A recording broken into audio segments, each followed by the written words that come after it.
episode. Thank you very much.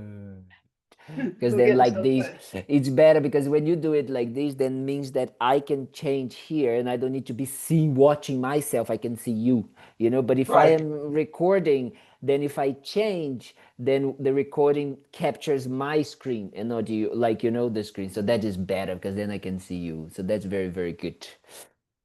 So wonderful that we are here, that we are able to slowly very slowly. I think I probably gonna win the contest of the taking so long to teach, to make a commentary on a text of 8 verses only, Oh.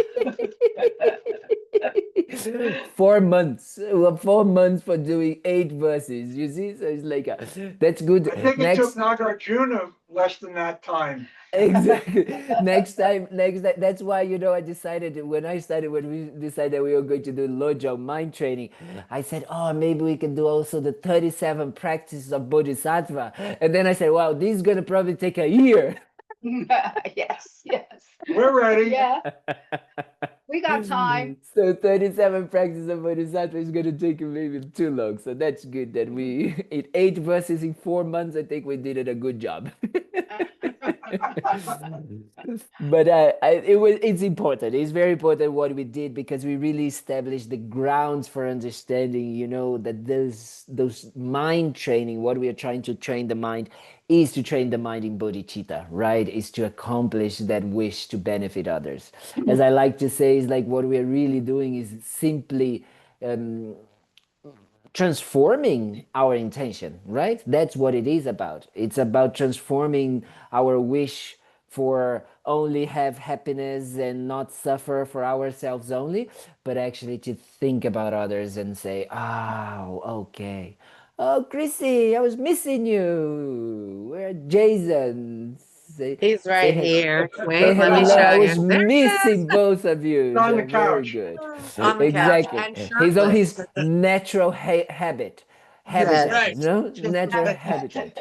Yes, Venerable appetite. Calvin, can I say, Yes. I'd like to say, I hope we see your dog tonight, Gina. I loved seeing Oh, him. I think yes, it was it's last true. week. The Let's dog see. is there. Where is it? Receiving all the imprints. Look out. Oh, There he is. he's so sweet. Oh, You see, Margaret, oh, next he time has you such can a also great home. Doesn't look like he's suffering in the animal you realm. can also do that with Joey, Yeah, Margaret. sometimes I do that. Very good, very good. That's very good because then they can have these imprints. There's a very nice story that they say that there was these kind of like these pigeon that used to come when this monk was doing these teachings and like reciting a text and like out loud, like reciting out loud, and there was always this pigeon who used to stay around when he was reciting. And then the story goes that actually he like the pigeon passed away, and then because of this person had the what we call the clairvoyance to know where the pigeon was reborn, actually was reborn as a little kid, and then this kid joined the monastery and became a big teacher of Dharma. Oh, wow. So you see, so that's what we're gonna do. We're gonna kind of like the Gina's dog and the Margaret's dog are gonna have all the imprints, and then they're gonna become good teachers. Better, they're gonna teach the 8 verses in 2 months instead of 4 months, like these Well, these monk Gina, here.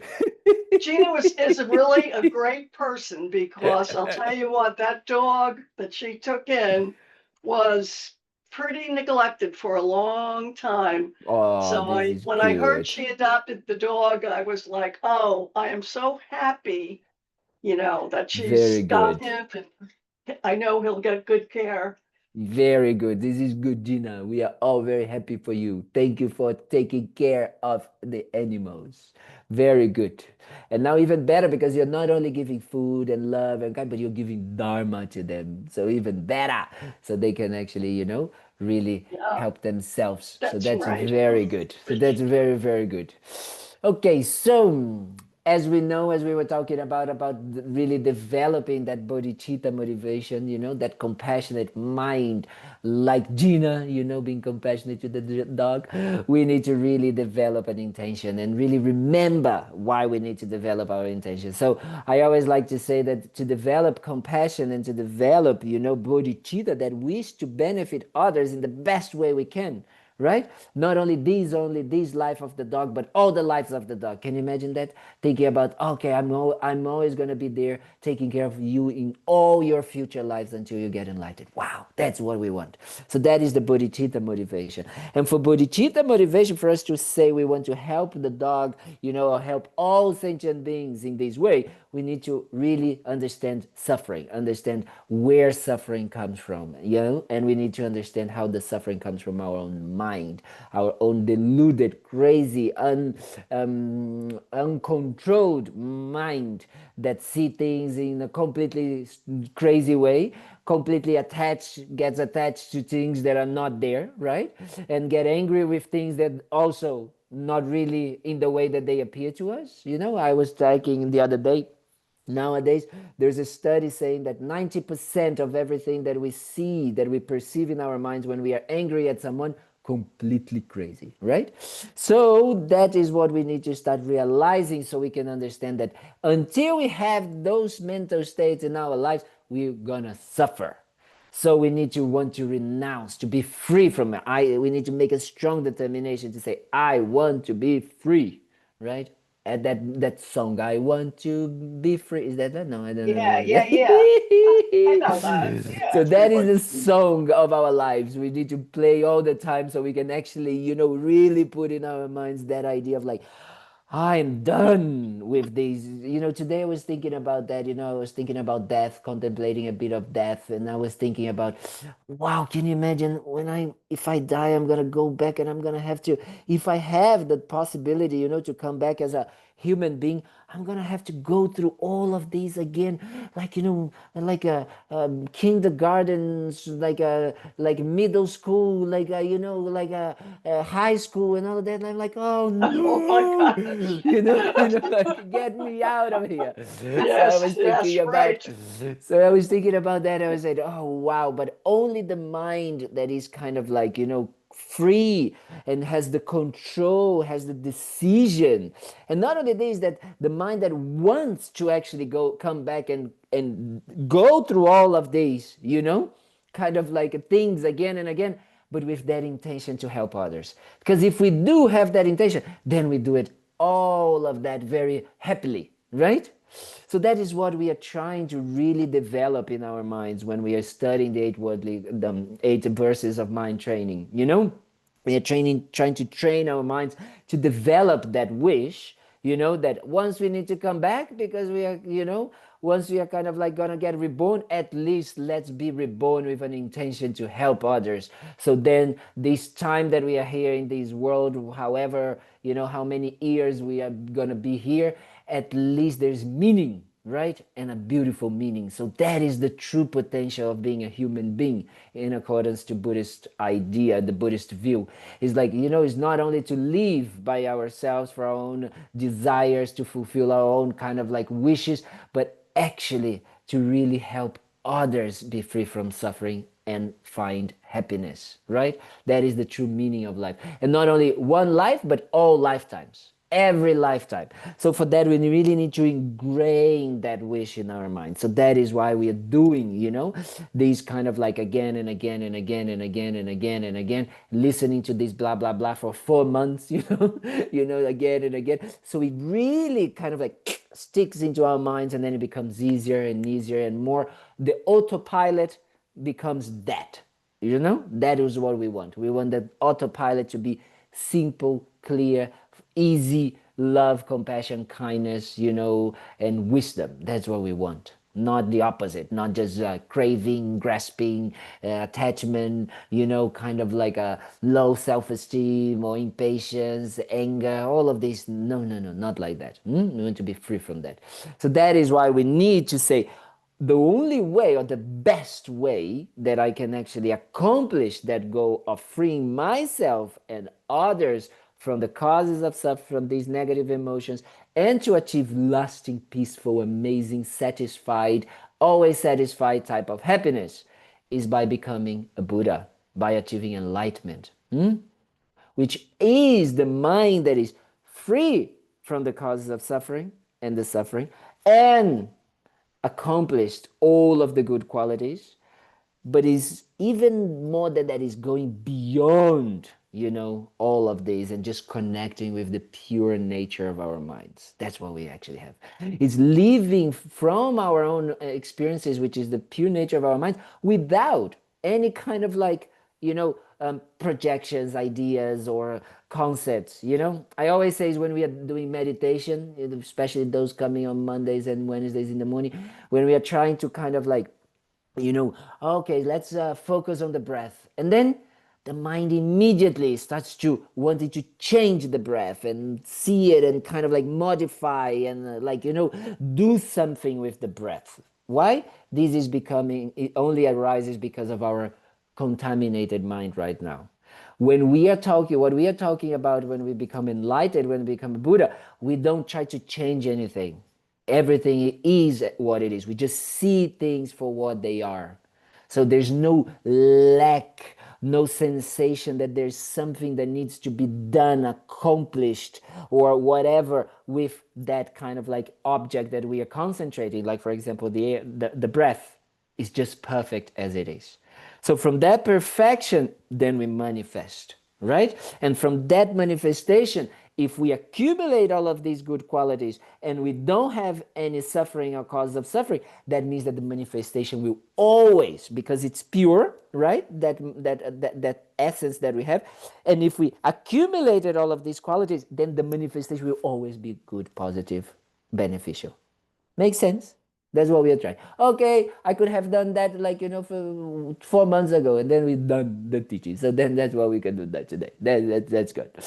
So that's why. That's what we need to really understand, and that's why we're going to do it. And tonight we're going to talk about the last 2 lines of the last verse, which is the actual basis of the Buddhist path, and actually the essence of the Buddhist path, the heart of the Buddhist path, actually, right? Is the heart of the Buddhist path, because we're going to talk about the reality, the concept of seeing and understanding and realizing how things are, which is the basis for us to be able to undo and deconstruct these wrong views, these wrong ideas that causes us to suffer. Okay? And therefore be able to connect with the good qualities and make them unlimited and completely unconditional, because we understand the way things are. Only by understanding the way things are, we can accomplish these 2 goals, which is our wish to be happy and to not suffer. Does it make sense? Yes? We have someone new who is sitting close to you, Sharon. I don't know. What's your name? Nayla. Nayla? Nayla. Yes. I lived here for 22 years in US, and then I went back to my country and then came back to visit. Where are you and from? I just wanted to see Istanbul, Turkey. Oh, Turkey. Oh, wow. Oh, very Yeah. good. Very And Turkey. Okay. And I came to US when I was 19, 20 years old Okay. and stayed a long time. And so And do you know anything about Buddhism? Is the first class? Yes. I came. It wasn't this location, but Right. Oh, there was another Here's one. what Yeah. Different Yeah. like maybe room. 18 years ago, Yeah. 18, 19 years There were ago. a couple different sites. And I wanted to come and experience it again, but I'm Welcome sorry back. for being. Thank We will you. Very good. Thank Thank you. That's very I'm good. an energy healer full time. Very And good. So so I'm then, all into meditation and everything. So just very wanted to start. good. Very good. Thank So you. I'm sorry for send good energy to us. Okay. Don't Yeah, forget that. I'll Okay. do. Yes. Always. So that is very good. Very That's nice very, to meet you. I wanted to meet the new people, always the new people, because I always say that they are the thermometer. They are kind of like checking if I'm making any sense. Because if it makes sense for you, it should make sense for all of these incredible people who have No, been it is It is making sense. enduring, 4 months with me. So then it's very good. No, it's wonderful. So I'm that is enjoying it. I know. very good, very good. So for us to be able to actually make our intention even stronger, we're gonna do what we call the inspirational prayers, inspirational prayers. What prayers? I think that at some point I'm gonna talk with someone that how we can translate the word prayers, because I always say the prayers sometimes make that kind of like idea that we are praying for God or something outside over there, kind of like, please come and like save me. And that is not the Buddhist attitude. The Buddhist attitude is like, wow, I created all of this mess for myself and I better clean up, right? So that is very important, that we kind of like, and the inspirational prayers, they come as a way to inspire us to continue that job of like purifying and clearing up our mess and developing our hearts, opening our minds. So that is the idea for that. Okay, so that is why we do this in the beginning as a kind of like as a setting point, as I like to say, for helping us, to help us to kind of like say, oh, okay, yes, that's why I'm here, that's what I want, and let me not forget that, forget that I want to be happy, and I don't want to be, and I want to be free from suffering, and I want to be able, and the way to accomplish this is by turning my mind towards helping others to achieve that same wish, right? So they also have that wish to be happy, they also have that wish to be free from suffering. And if I actually develop myself in ways to accomplish their goal of being happy and not suffer, I myself will accomplish that goal. Right, so that is the idea. Okay, so that is why we're going to do these aspirational prayers. So don't feel that you need to do anything, but if you feel like you can read along with us. Okay, so this is for everybody. So that is why in the beginning we always start here what we call the four immeasurable thoughts. So these thoughts that actually help us to say, to establish that motivation of, yes, every single sentient being in the universe, all the universes actually, they want that. They want to be free from suffering and they want to be happiness. So let's create that intention to be able to create that, to accomplish that for ourselves and others. Okay? So that is why we're gonna do these aspirational prayers. May all sentient beings Sentient have beings have happiness and the happiness and the causes of causes of happiness. happiness. May all sentient All beings be sentient free beings Free from be from free suffering from suffering and and the the suffering and causes the causes of of causes of suffering. suffering. suffering. May all May all sentient beings sentient be beings be inseparable from the inseparable from happiness the that is happiness free that is from free from suffering. suffering. And may And all may sentient all beings sentient abide beings in abide in equanimity, equanimity, free from free from attachment for attachment friends for and friends hatred and for hatred for enemies. enemies. And now we're gonna do what we call take refuge. We're gonna do like take refuge is literally turning the wheel. What type of wheel we are turning? Actually, we're turning the wheel of our lives. We're turning our lives towards a direction that can actually help us to accomplish our wish to be happy and not suffer. Because right now, every time that we try to achieve it, we go and take refuge in food, in people, in relationships, in outside things, in objects, in money, status, in fame, in richness, in wealth, in everything that we actually, also in Amazon Prime, in Instagram, in Netflix, and in burritos, all of this. So that's what we kind of like really take refuge on. And then we don't find what we want. And therefore we think, it's not big. It's because I didn't eat enough burritos, or because I didn't kind of like do enough this or that, and I need to change then this. I need to get a new relationship, a new job, a new car, a new house. And we believe and we keep on that spiral, right? Never ending satisfaction. We never get satisfaction. We never get what we want, right? That song as well, I can get no satisfaction. That's what it is. Because we are doing what? We are putting our refuge, our direction, our ways of trying to find that accomplishment that we were trying to accomplish, our wish to be happy and suffering, in the wrong way. right? So that is why here in Buddhism, what we try to say is that, yes, okay, so we're going to actually take refuge in something that can help us, that cannot do the job for us, but can help us, right? So the Buddha, nothing is but an inspiration for us to say, look, I am exactly like you, I was exactly like you, and I developed myself and I achieved that what you want. So I can show you the way, but you need to do it. So the Buddha becomes that inspiration of saying, yes, we can remember ourselves that we can do that, right? And then the Dharma is the method, is the way we can accomplish. And the Supreme Assembly are the assembly or the group of people around ourselves that will help us to accomplish that, and not those that will help us to go to the other side, to take refuge in, in Netflix, not these ones. So that is what we want. And then again, remembering that wish of bodhicitta to say, I'm doing all of these. I'm kind of like remembering my wish, to achieve enlightenment, to become a Buddha, because I want to help others. Otherwise, I'm gonna just not have enough energy to do this strong work in helping and working on ourselves. But if I think about others, then I have a lot of energy, because I need, I have the confidence to help others. Okay? So that's what we do. That's why we do this refuge and bodhicitta before any activity that we call a kind of like, that has that intention. And that intention, it's a enlightening intention, or a Buddhist intention of becoming a Buddha. So that is what we do. Okay? So we have that in mind when we're going to do these. And for those that already have a connection, with Buddhism or with your teachers, so you can visualize them in front of you, made of like, golden light, beautiful light, just looking at you, accepting you, loving you, and saying, you can do it. It's like cheering for you, they're like cheering and say, yes, just kind of like you can do it.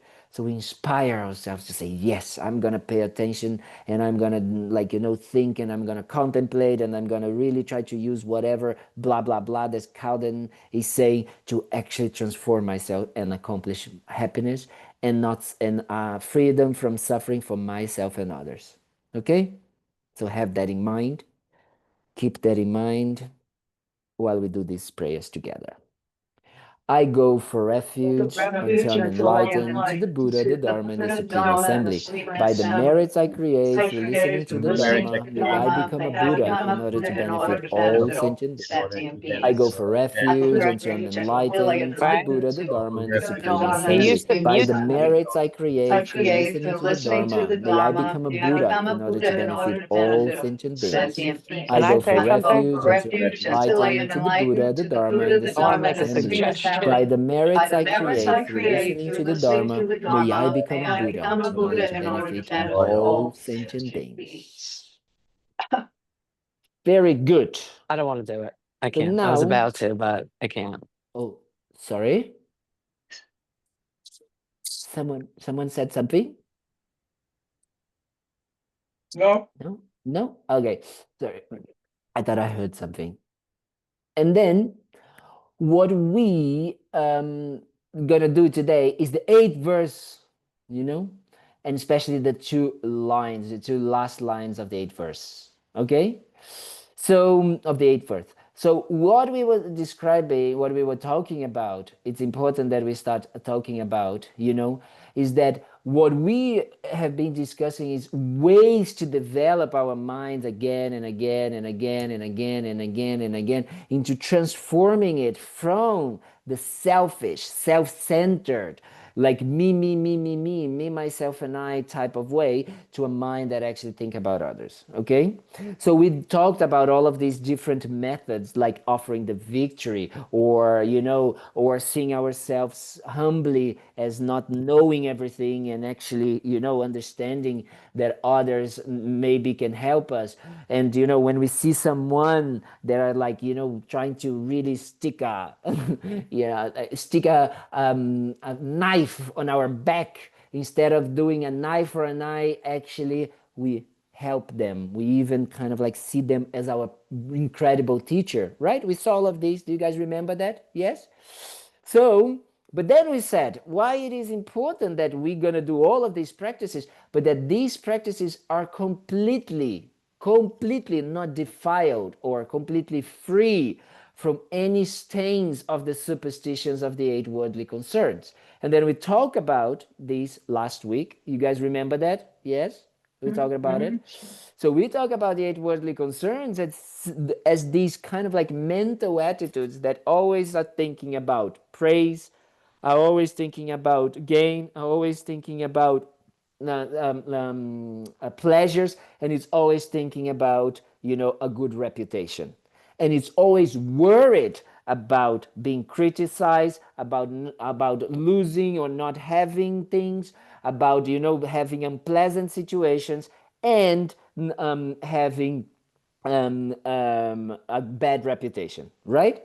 So those are the 8 types of minds that if we start really meditating and checking our minds on a daily basis, we can check, we can, you know, just check one of these 8 normally. It's like, oh, what I'm thinking now. And you just check what you're thinking, and then you're going to say, is that any of the 8 worldly concerns? And then you're probably going to say, yes, tick. And then next moment, you're going to do something, and then say, oh, do I have that? And then you're going to check, okay? So that is important for us to start really understanding that they are there. But why do they come about? Why, you know, we really can kind of like stain them, you know, like stain those practices, right? Because the reason why is the way, let's say like this, the way we can do it to not defile these practices, or the way we can do it to not stain these practices with the 8 worldly concerns, is by knowing the 2 last lines, by knowing all phenomena to be illusory. Without trusting in them, I am freed from bondage. Okay? So that is what we're going to kind of like talk about today. That is really the essence of our teachings today, because then we need to really start to understand, really start to understand what it means, right? How we are actually creating that kind of like mental state that see all phenomena to be illusory. And that is very important that we first start to understand. So here, what we are trying to do, it's actually, we are trying to develop what we call ultimate bodhicitta. Okay, so we have the bodhicitta has 2 types. The conventional bodhicitta, that which bodhicitta is that wish to benefit others, to achieve enlightenment so we can benefit others, to be free from suffering and achieve happiness, right? So what we need is that what actually we need is to develop what we call conventional bodhicitta, really change our minds. You know, first we start with all of the decreasing our negative emotions, all of that, blah blah blah blah blah blah, all of these things that we talked, but that is not enough for us to achieve that. So we need the development of ultimate bodhicitta, or what we call the insight. We need the realization, we need the wisdom, okay, into the ultimate nature, or the ultimate aspect of reality. We need to see things as they are, okay? So this is what we really need to understand, that why we can, or how we can stain, you know, those practices. And the reason why the 8 worldly concerns actually arise is because our concept to grasp to a truly existing I or me. So it's because I see myself and I see every object around me, every situation, every mental appearance, every thought as truly existent. And truly existent here is really means, you know, that things are self-existing, that they exist from their own side. Okay? So only by understanding that I can actually not stain those practices. So that is important here, because that means that what we are trying to say here is that At the same time that we need to develop, that we need to be practicing the 7, kind of like the previous 7 verses, it only is going to be free, those 7 verses are only going to be able to be free from the 8 worldly concerns if we practice also, okay, very important that word, also that correct view. Otherwise, if we just do it and then here, I forgot the name of our Turkish friend. Nina. Neyla. Neyla. Neylan. Neylan, which is difficult. Nailen. Neylan. Elon. So Yes, thank you. you're gonna see that I normally I insult people, you know, but so you don't get insulted, okay? But is if what this verse is trying to say to us is that if we don't understand the correct view of how things exist, our practice of the seven verses are gonna be based on stupid compassion, okay? Are gonna be this idea of I need to be doing this so I can receive fame, so I can receive praise, so I can, you know, kind of like be liked by others. I'm gonna be completely slaved by these ideas of me, me, me, me, me, me, me, me, me. So that is why the understanding of how things exist, how things are, help us to develop that correct view. And therefore, when we have that correct view, as I was explaining before, when we are free from that kind of like wrong idea of how things are, we can actually practice, you know, compassion, love, kindness in an authentic way. Not expecting anything, not kind of like thinking if people are gonna like my Instagram because I'm putting videos of how nice I am or not. Not like that, right? It's not about that anymore. It's really about the other person. It's really about understanding the way things are in reality. So that is the focus. So that is why we say that in order to accomplish or to achieve enlightenment, to achieve that state of a Buddha, we need the 2 wings. We need wisdom and we need compassion. A bird doesn't fly only with 1 wing, right? It just doesn't go. So especially, you know, if they are kind of like heavy birds like me, you know, fatty, heavy birds, so you need really strong, big wings. So we need wings of the compassionate mindset, but with wisdom. So that needs to be there, right? So that is why it's funny that like the entire Buddhist path, in some ways, yes, there's a lot of emphasis in the method of compassion, or you know, of bodhicitta and all of that, but without wisdom it doesn't work. So wisdom is like the essence or the heart of the Buddhist path, okay, in the sense that from that wisdom all of the methods can actually be, you know, developed, practiced. So one of my teachers, Kandrala Rinpoche, she's a wonderful woman. I think I have a picture of her, like this one here, this beautiful picture here of her, with maybe, and then she's here as well. Back here is good. So Kandrala Rinpoche, she always talk about that, about the importance of understanding reality and understanding the wisdom, having the insight of understanding how things exist, how we perceive things, and realizing that the way things exist and the way we are perceiving, the way the things are appearing to us in our own experience, they are very different right now. And because they are different, they're creating suffering. And the moment that I break that, right, I am able to then practice really from my heart, authentically.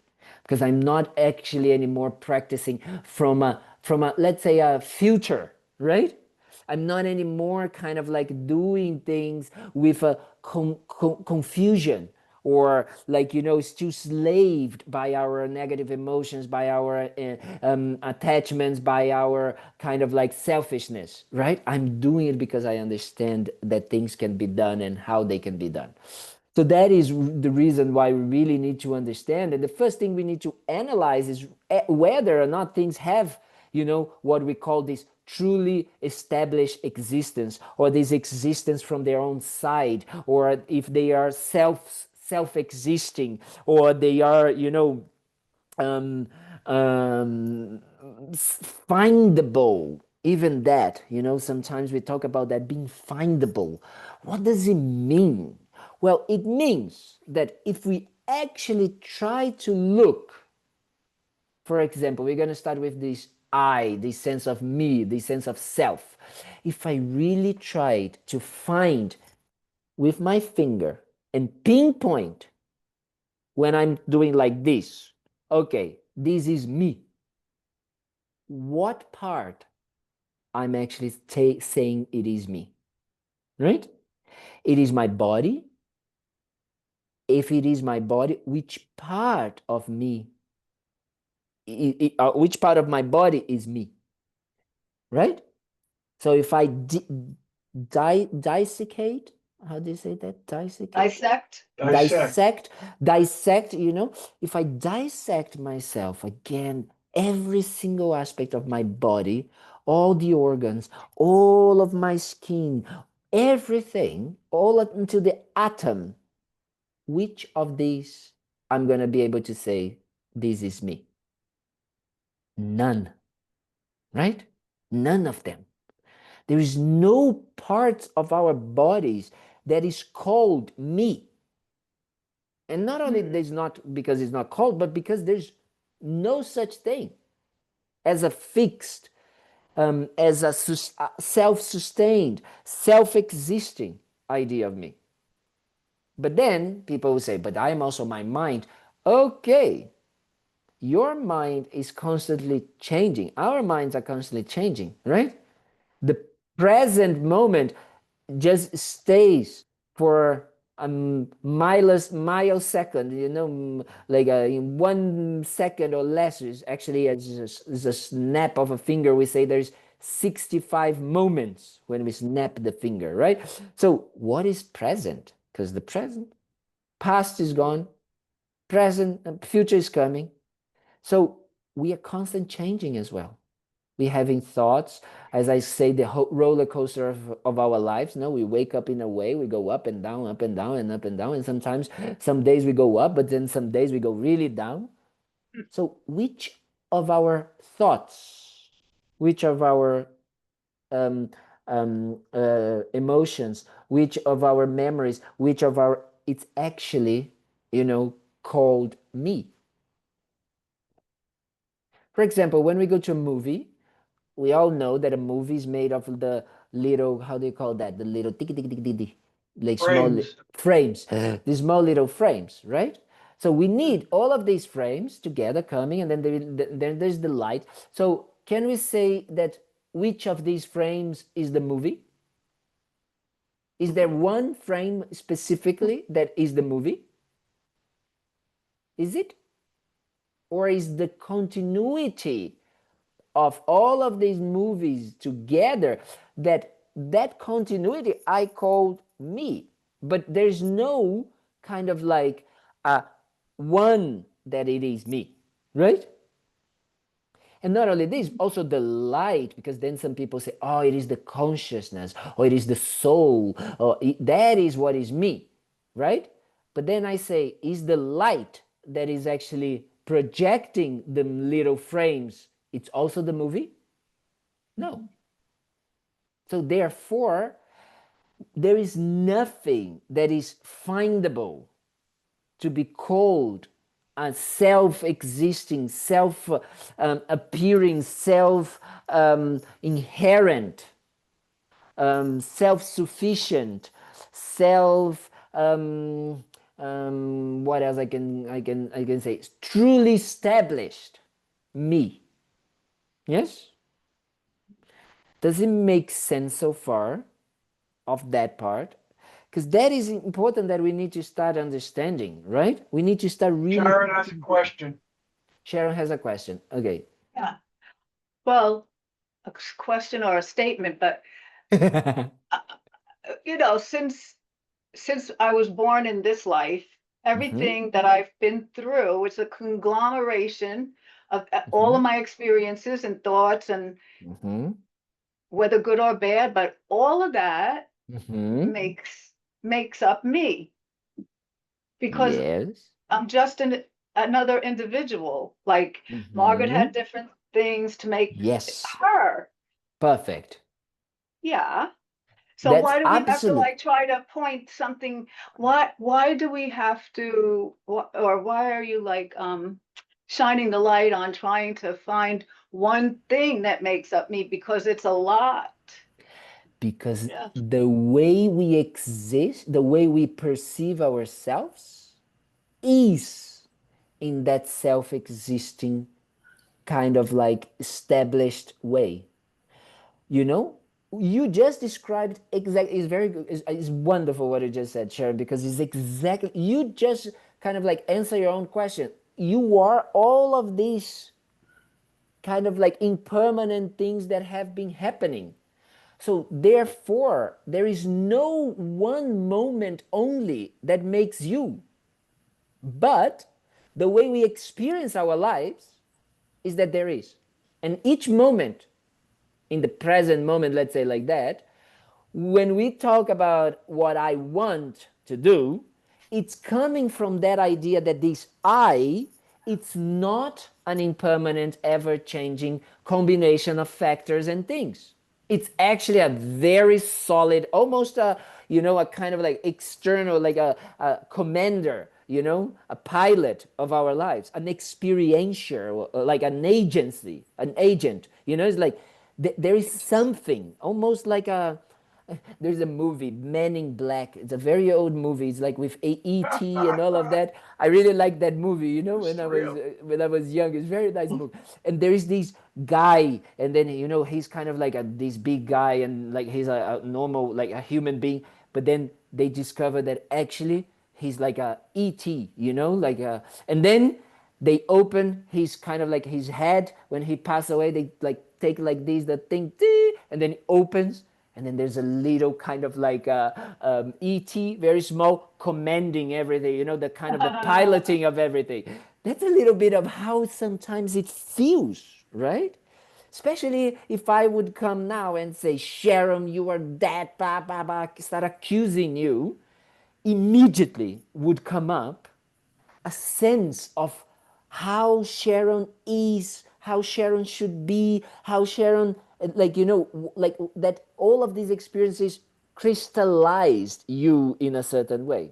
Do you understand what I'm talking about? Yes. So that is why we need to start kind of like trying to say, actually, that experience of the way I feel I am, it's not true. That is why we need to try to find if that me actually exists in this way or not. Right? Bob? Can we exist without really having some kind of some sense of identity? Yeah. I mean, I don't mean to challenge you, of No, course. No, you good, good, like good, good. that. But like there is something beautiful also about being unique and authentic, and Authentic.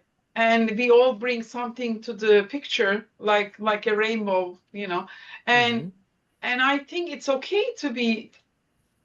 It's hard to explain, but what I'm thinking, instead of saying what part of me is who I am, why can't I say all of the frames is the movie, or why can't I say Yes, all of the cells is who I am? that's it. As long as I accept I'm impermanent and ever Yes. changing, Yes. like But more and than I'm fully that, present. yes, I Uh-huh. completely agree with you. And that is a part of, like, let's say, a first layer of what we want to achieve. It's, yes, it's understanding that we are impermanent, that that's why I was talking that I meditated on death, you know, this morning, because meditating on death is a way for us to understand that we're going to die and everything's going to finish, right?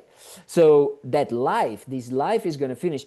But we believe in a continuity, the same way that we go to sleep, you know, at night, and then we wake up. There's a kind of like a, you know, the mind doesn't stop, and then we get a new mind, right? There's a continuity. So what we want is that we make sure that that continuity, it's kind of like free from those wrong concepts of attachment to I am like this, I should be like that, I have to be like this, and identifications that are limiting ourselves. That is what we want to kind of like free ourselves from, right? Because let's face it, Buddhism believes in kind of like continuity of the mind, so that means it believes in kind of like future lives, right? And past lives. So in past life, you had a totally different identity. And in that life, you were attached to that, believing that you were not going to die, that life was important and very, you know? And then in this life, you're doing the same thing and blah, blah, blah, blah, blah. So we're always creating that wrong idea of what actually means to be alive, which is just, as you said, as Sharon said, a combination of factors coming together, right? And those combination of factors coming together, they have a potential to either bring us to happiness or either bring us to suffering. And the way we are actually understanding that combination is that it is permanent, that is inherent, that is self-existing, and all of that. And because we see it like this, then this creates all of the other problems that are what we call the suffering, which is our attachments, our negative emotions, our anger, and all of that. Because I only have anger if I believe that there is a specific, narrow identity of how I should be and how other things should be, right? I don't see that actually that identity and that situation, that person, are causes and conditions coming together. Because if I would understand what I would do, change the causes, right? I would not be trying. I would not change the causes. Causes. Because if the causes and conditions are what is made of, like for example, if I want to have apple juice, I need to plant apple seeds. And not, I'm not going to fight with someone else because I don't have apple juice, even though I want. But I didn't planted apple seeds, so I can never have it. The problem is that we don't see it like in this way. We don't see that we are not planting the right seeds or that we are planting the wrong seeds.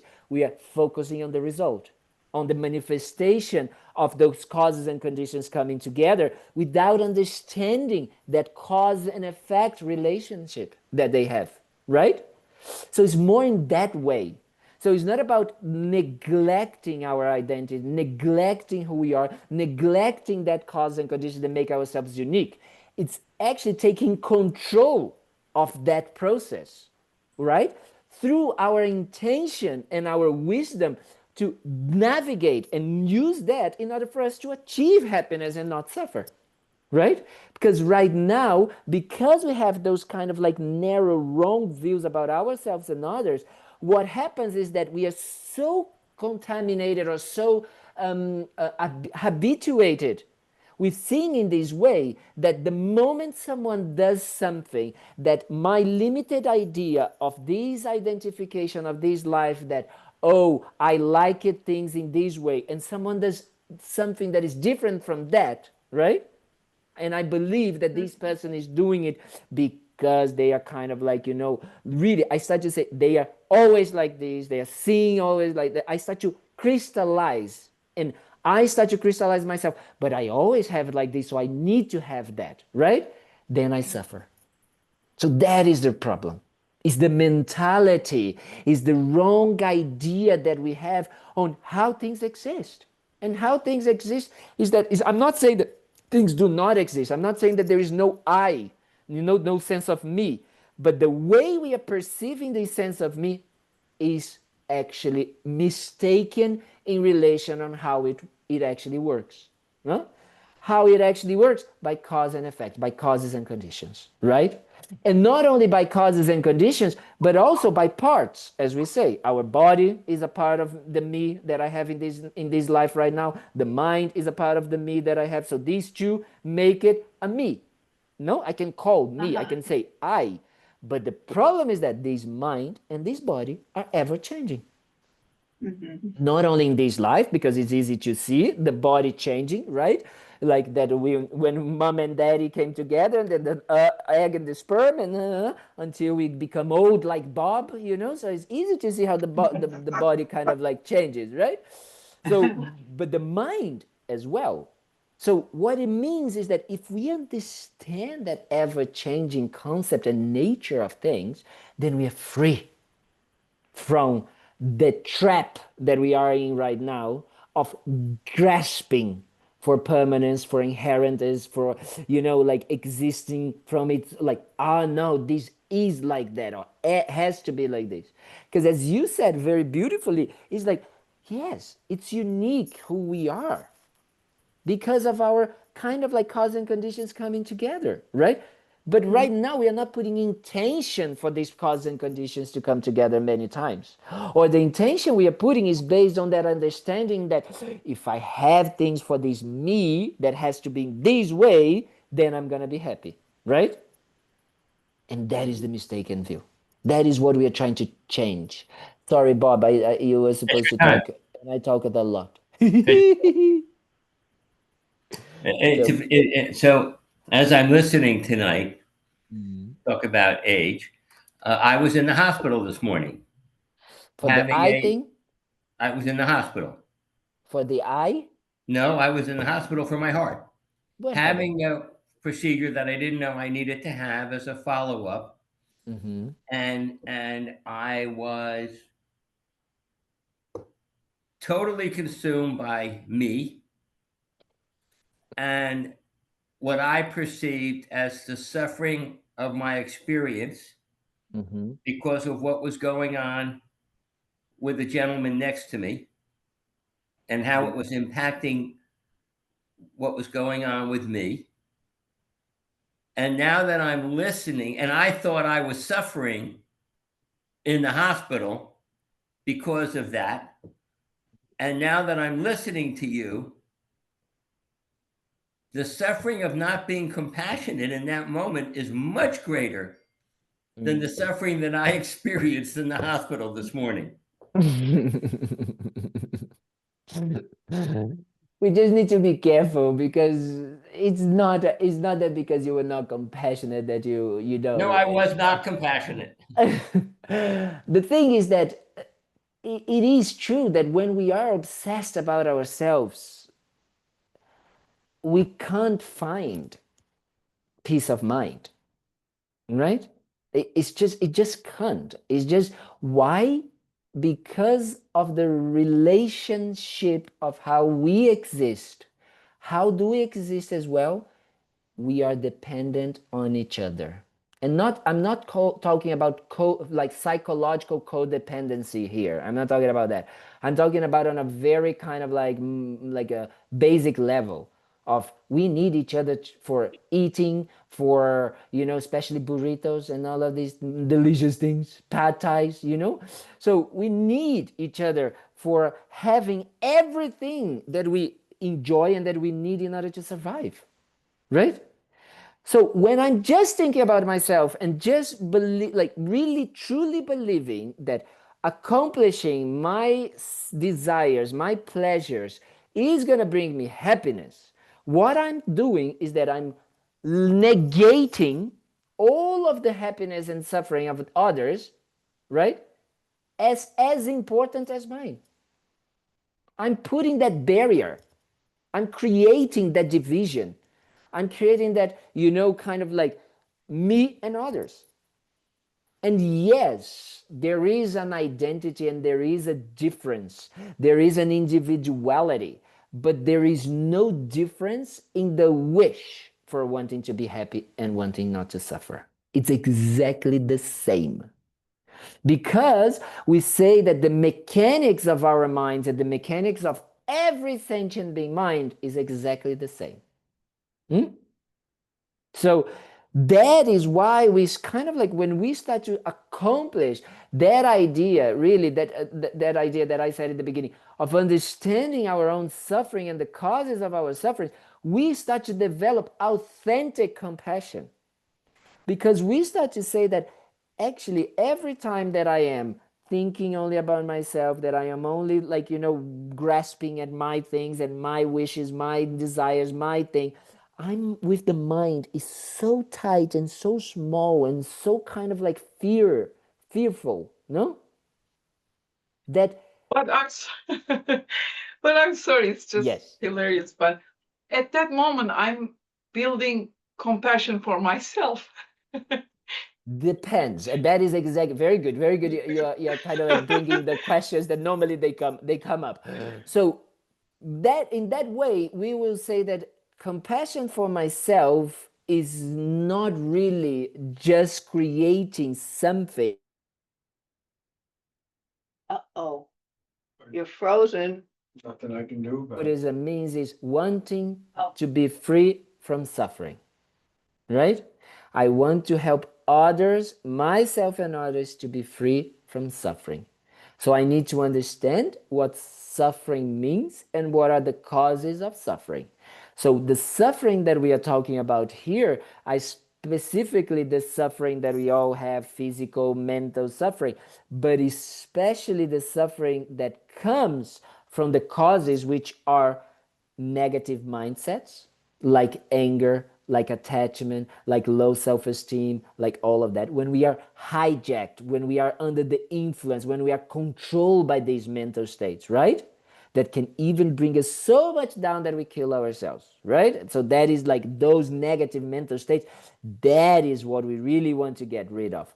But not only that, is that unfortunately our minds work in a cause and effect relationship. Means that the more I create a cause, the more I plant a seed, the stronger it becomes in my mind. So the more a habitual tendency, a pattern comes up, right? So the more I actually get angry, not only I'm suffering in the moment, in the present moment, that my mind is disturbed and I'm kind of like not thinking well and I'm saying things that I'm going to regret and all of that. So I'm experiencing that suffering in that moment. I'm creating the habit or the karma to actually experience that again and again and again and again. No?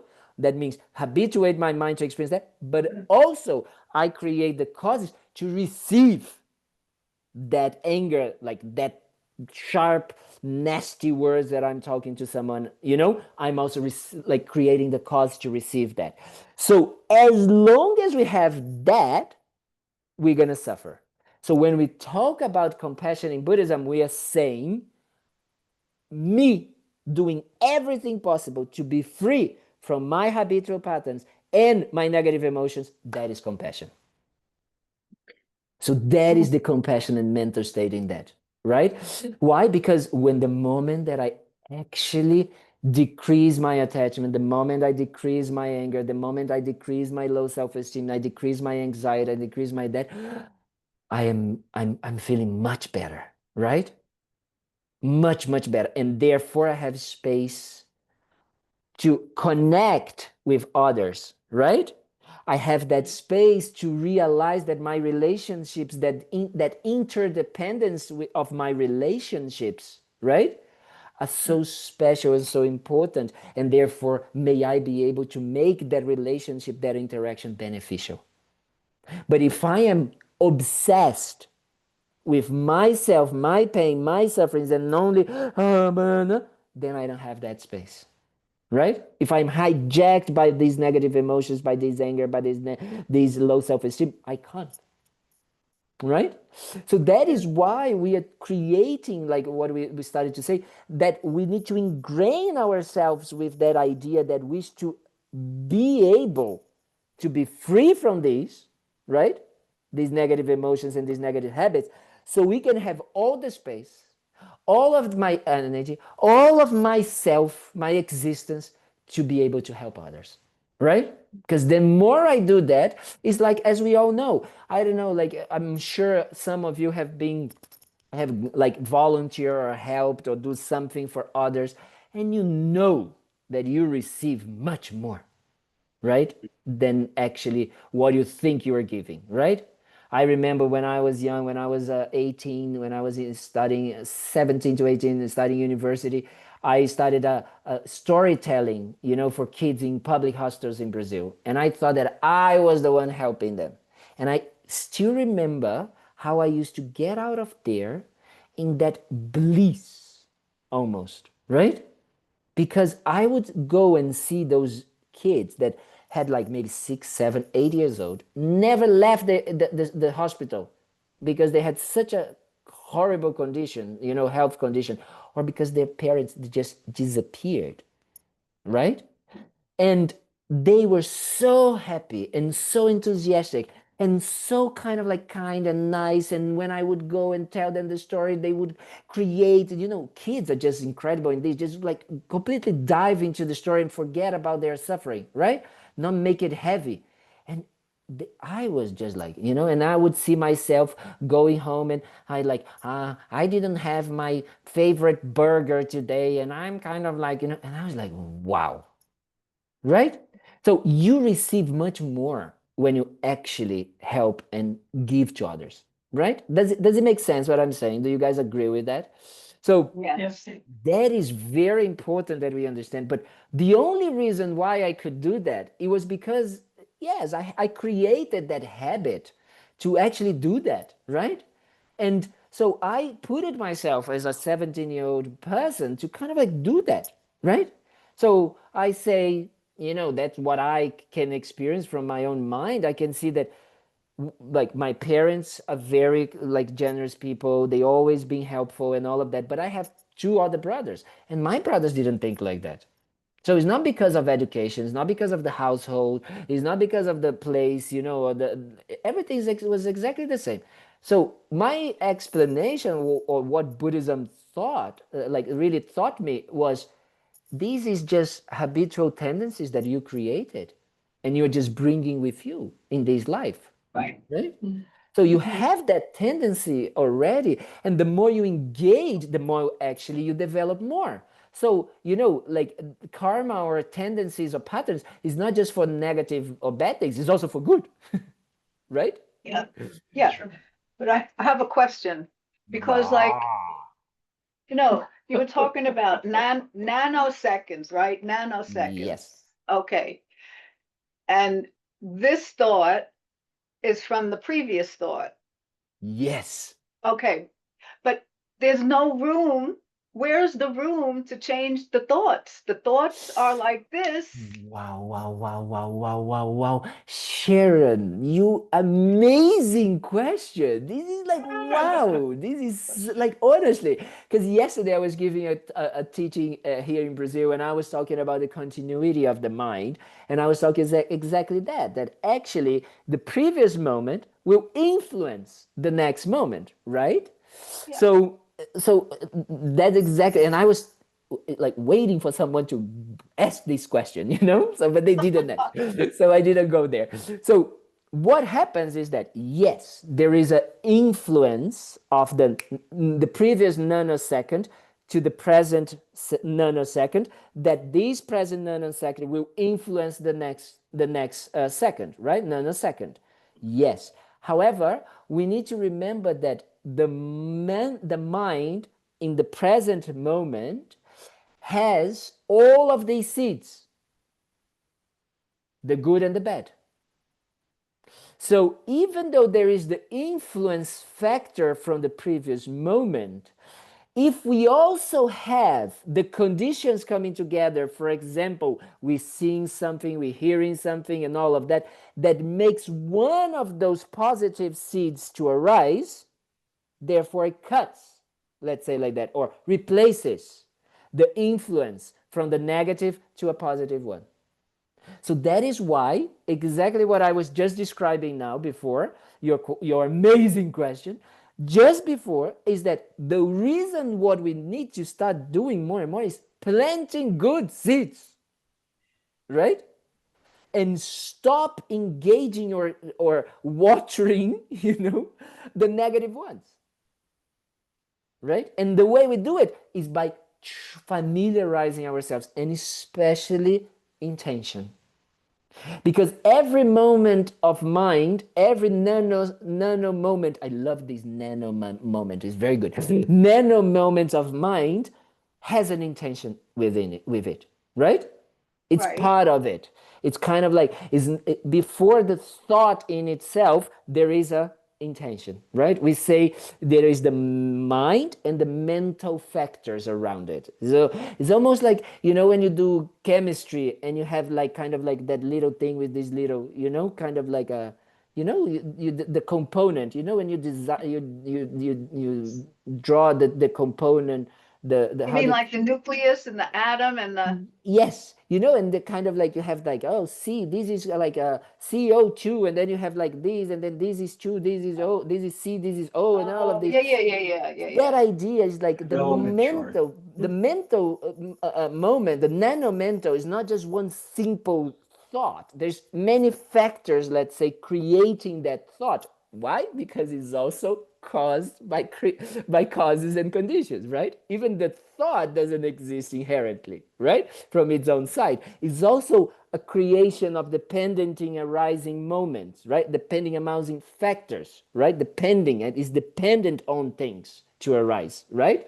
So that one of them is intention. So if the more we familiarize the intention, then the intention is the kind of like the main, let's say, deciding factor, all of these mental factors, to kind of like turn the wheel of the, you know, of the direction of how that kind of like chain of thoughts or chain of experiences was going.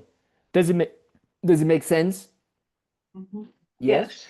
yes. So that is why it's so important for us to start understanding the mechanics of the mind that gives us that kind of like, you know, Buddhism is very logical and very rational and very scientific. It's not about blind faith. So, you know, Neylan, don't believe in anything I say, like really investigate and analyze and, you know, check if it makes sense what this crazy monk is saying, you know, because that is what it needs for your experience.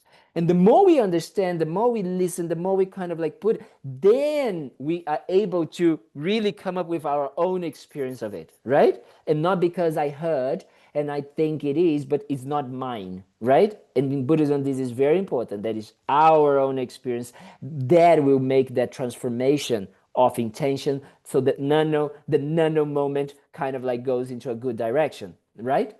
So that is what we kind of like needs to start establishing. That is why we want to establish if things are truly, you know, like existence, or if they are existing by cause and conditions, right? Because that is what we say. If things do not exist in this self-existing way, how do they exist? They exist in independence, right, of having causes and conditions coming together, right? And then those causes, for example, a flower, right? Let's say a flower needs a seed, then needs earth, moisture, water, sun, all of these nutrients of the earth, all of these, and then that seed starts to sprout, right? And then with time and this continuity of kind of like conditions and causes coming together, and then it becomes a flower. And then there is the stem, and there is the petals, and there is the bulb. What is the yellow thing? The, you know, let's say Pistil. the Pistil. what? Oh, Pistil pistil. or stamen? Stamen. What is the first one? Pistil. Pistil. Yeah, Pistil. Oh, pistil. Okay.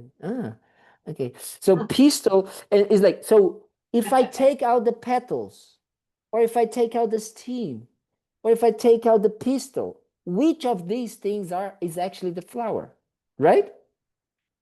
So what happens is that all of these causes coming together created that flower, which if we don't water, if we don't kind of like, oh, if we put too much sun, it's gonna die. So it is totally impermanent, right? So when these causes and conditions coming together, they achieve that the stem, the pistil, and the petals. Our minds, because we have an eye, we see at these like parts coming together, right? And then what we do, we agreed that something that has a stem, has a pistil, and has petals, we call it flower. And that's what we do. We label that combination of things, which are causes and conditions coming together all the time and ever changing, right? So that moment, so first we call a seed, then we call a sprout, then we call a flower, and then we call a dead flower, right? So everything all of these parts, they are all impermanent. And for each of these conditions coming together and being in a certain way, we give it a name. But it's simply that.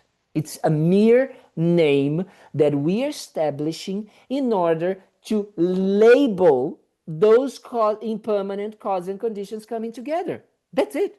That's how things exist. However, and that is the point that our Turkish Naylan friend said, is that, is that if it was just like that, that will be great. However, that's not how it appears. It appears to us that there is a inherent permanent flower there, and the moment that someone does something to that flower, I get angry, mad, or something like that. Because I believe, right? I believe that there is a flower there. There is not a name, is not cause and conditions, it's something else more than cause and conditions, impermanent cause and conditions, and a name, right? That's how it appears to us. That's why we said, remember I said that my amazing teacher, she said that, is like, there is the way things are. So the way things are is cause and conditions, these parts, and a label being named, right? That is how things exist. The way they appear to us, permanent, not independent, and not a merely label, not just a label, but a self-existing thing. And because things appear in this way to us, right, then all our problems arise.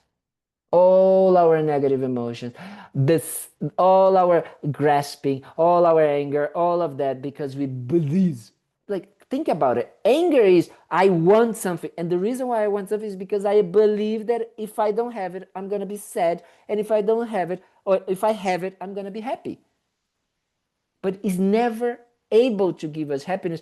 Why? Because that flower is going to die. It's going to become a dead flower at some point.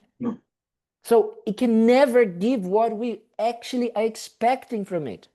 So that is the wrong view. That is the ignorance that we call, that we are all ignorant to. And because there is that way of appearance to, ignorant way of appearance to us, and the way things exist, therefore that mismatch, it's like when there's this mismatch, there is suffering. That is the idea. And because there is that mismatching of suffering, then the 8 worldly concerns arise. Then even if we are trying to develop and practice compassion and love and kindness, yes, we are going and becoming better. What we are doing is that we are creating exactly what our amazing questioner, Sharon, Sharon is going to be our questioner. Can we say that questioner? Does exist this word, questioner? No. The one that questions, I love it. I just invented. Yeah, I forgot to say that I invent things. So so that incredible thing that kind of like says to us, really says to us, kind of like really those things exist in this way. We need to question ourselves, right? But because we don't question ourselves, because we just continue, kind of like allowing these mental states to be, the nano moment after the nano moment, right? So what we are trying to be by kind of like actually practicing, making those practices, is to create in our minds these virtual minds to let it go of the negative. And the more positive nano moments that we have, the easier it is for us to have that insight into this way of things to exist, right? Because if the appearance to ourselves is so kind of like this, like when we are angry, forget about it, right? We are not going to be able to see how things are. I'm already here, I'm still here. The appearance is like kind of like blinding me, right? So if I have less anger, there's less disturbance. Therefore, I have more possibilities of actually checking how things exist, right? And unifying, as I like to say, harmonizing our appearance to the mind. And that's what we want to achieve, that the appearance and the way things are exactly the same, right? So then no suffering, no more suffering in our lives. Okay? Okay, I finished. Thank you very much. Good night. Thank you, Venerable Calden. That What is is the it? idea of tonight. Okay, so we didn't finish yet because we didn't talk about exactly the point, which is to say that things are, when we say all by knowing all phenomena to be illusory. So what and how things are illusory is in that way that we are describing, but we're going to describe a little bit more. And without trusting in them. That means what I just said to Sharon is like doubting that appearance, right?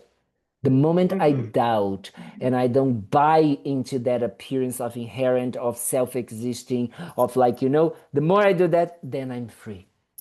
Okay? So that is the idea. We're going to talk a little bit more next week about that.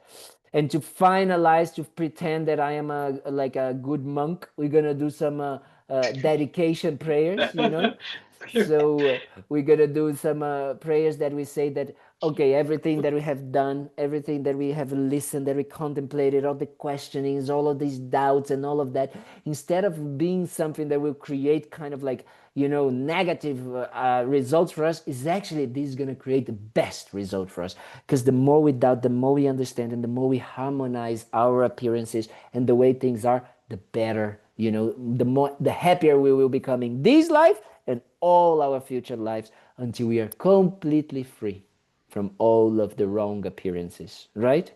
So we want to do that. So we want to really use that, what we just did today, to help others. So let's not forget that, okay? So that's why we do these prayers. And not only that, but these prayers also, like we'll contemplate, because we're going to do the prayers of long life for our teachers, especially His Holiness the Dalai Lama and Lama Zopa Rinpoche.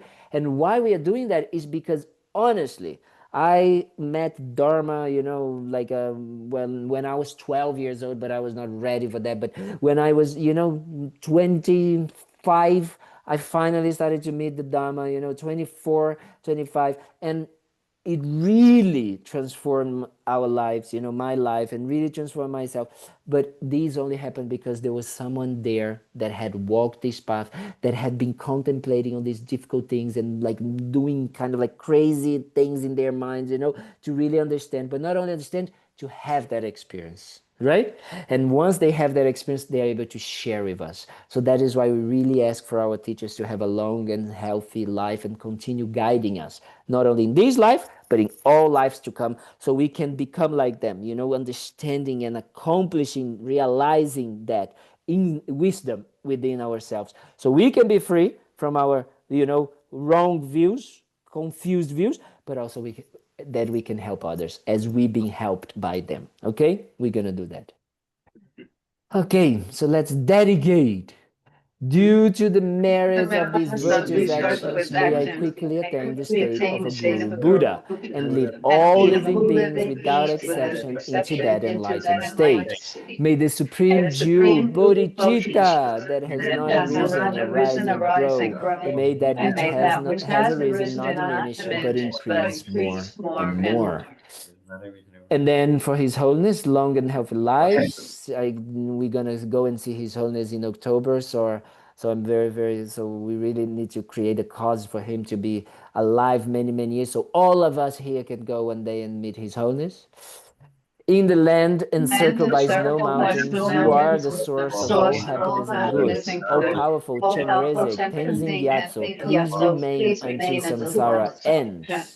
The land encircled by snow mountains is Tibet. A powerful Chenrezig. Chenrezig is the Buddha of compassion. That one that has realized, all the suffering of them, of himself and others, and wants to help them. So that's what His Holiness is, because His Holiness is always trying to help us. And now we're going to do these prayers that His Holiness wrote to Rinpoche, our incredible teacher, that, without him, this center would not exist. I would definitely not exist. I would never be a monk, because I became a monk with Lama Zopa Rinpoche. So, we would not be here having these causes and conditions coming together, right? So for us to be here, due to the kindness of Rinpoche, that we have this place, in Florida, and I am here so we can be together, right? Peerless teacher and assembly of the children of the victorious ones, Shravakas and Pratyeka Buddhas, victorious Lojong fathers and sons, along with the lineage masters, all objects of refuge of infinite lands, please bestow the virtue and goodness of accomplishing this prayer here and now. Holding and spreading the Muni's precious and complete teachings through explanation and practice, you wear the armor of patience that is never discouraged. Incomparable Venerable Guru, to you I make this request. While striving single-pointedly for the sake of the victorious one's teachings, the sole gateway through which all benefit and happiness emerge, and from other living beings you suddenly departed to peace. What a great loss. Nevertheless, through the undeceiving truth of the blessings of the ocean of the three jewels and the great ways of bodhicitta of the children of the victorious ones, may the smile of an incarnation swiftly beam in glory for fortunate disciples. And we dedicate as well for Thubten Kunga Ling to always continue being this beacon of, hope and happiness and peace, and where we can learn and discuss and have this open, sharing for benefiting not only ourselves but others. So don't forget, bring all of these with yourselves in your daily lives. When you go to what is the name, Sprouts, to Trader Joe, or to kind of what is the name, Audi, or Walmart, all of that. You bring that, okay, with you. Don't forget that. Thank you so much, sweetheart. You, See thank you on you, thank you, thank Sunday. you. That was fabulous. Thank you. Thank you, dear. Thank you so Thank you. much. Bye. you. Thank you. Thank you. Thank you, Jason. Have a good night. Look at Good it. night, It's Christy. crazy. Good night.